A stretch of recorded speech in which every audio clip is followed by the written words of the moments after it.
ప్రేక్షకులందరికీ కూడా నమస్కారము. విక్రయ వృద్ధిని కలిగించేటటువంటి యంత్రము.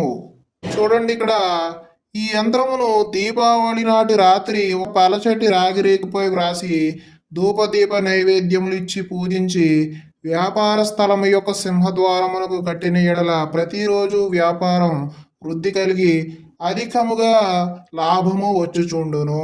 అర్థమైంది కదండి. పోయిన దీపావళి రోజు రాత్రి ఈ విధముగా మేము యంత్రములు అనేటటువంటివి ఇంకో చూడండి ఈ విధముగా రెడీ చేసామండి. అర్థమవుతుంది కదా. సేమ్ యంత్రం అండి. ఇదిగో పలచని రాగిరేకు మీద పెట్టి పాడవకుండా ఈ విధముగా లామినేషన్ చేయించి కొన్ని యంత్రములు మాత్రమే మా వద్ద ఉన్నవి. ఒక 20 వరకు మాత్రమే ఉన్నవి.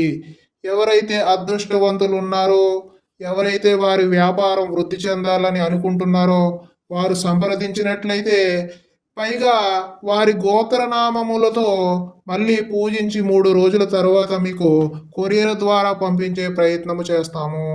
మళ్ళీ యంత్రములు కావలిస్తే మరుసటి సంవత్సరం వరకు అటువంటి అవకాశం అనేటటువంటిది రాదు. కాబట్టి ఎవరైతే వ్యాపారం వృద్ధి చెందాలని అనుకుంటున్నారో వారు తక్షణమే ఫోన్ చేయగలరు.